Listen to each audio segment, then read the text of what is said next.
अगर हम मॉल से, जैसे काफ़ी लोग आजकल शॉपिंग करते हैं, common man shops from a mall as well, तो मॉल से सब्जी खरीदने पर क्या उन्हें टैक्स लगेगा? और वो देखिए, सब्जी जो लूज़ बेचनी है या बिकनी है उसके ऊपर 0% टैक्स है। और मॉल से क्योंकि आप वो सब्जी खरीद रहे हैं तो मॉल उसमें एक सर्विस चार्ज, एक सर्विस एलिमेंट भी मॉल का होता है।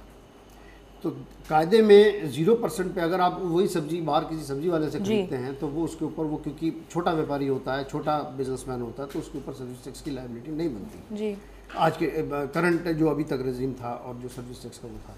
लेकिन मॉल जैसी जो संस्थाएं हैं उन संस्थाओं में उनको बहुत सारी चीज़ों की और सर्विसेज उसमें प्रोवाइड करनी पड़ती है। जैसे आप मॉल में जाते हैं तो उन्होंने सेंट्रलाइज्ड एयर कंडीशनिंग का अरेंजमेंट आपको दिया है, एक बहुत बड़ी बिल्डिंग दी है, एक पार्किंग की फैसिलिटी दी है, और भी बहुत सारी चीज़ें इस तरीके की हैं, आपको कैरिंग की फैसिलिटी दी है, बहुत सारी चीज़ें दी हैं। तो सब्जी के अलावा वो सारी चीज़ें भी उसमें इन्वॉल्व होती हैं। तो अगर आप इसको कंपेयर करें एक अनऑर्गेनाइज सेक्टर के व्यापारी से मॉल को, तो मॉल ये जो सर्विसेज देता है उस सेक्टर के जो अनऑर्गेनाइज सेक्टर का व्यापारी है उससे ज़्यादा सर्विसेज देता है। तो सब्जी खरीदने के ऊपर, सब्जी के ऊपर तो कोई टैक्स नहीं है, 0% टैक्स है। लेकिन जो एलाइड सर्विसेज मॉल दे रहा है उसके ऊपर सर्विस टैक्स लगेगा।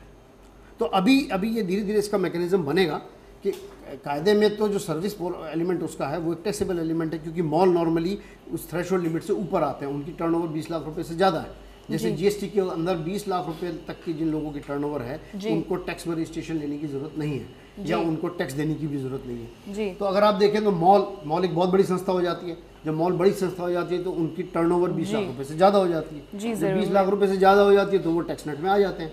तो अगर वो सब्जी भी बेच रहे हैं तो सब्जी वाले आइटम पे 0% टैक्स है, लेकिन जो उनका सर्विस एलिमेंट है उसके ऊपर उनको टैक्स देना पड़ेगा।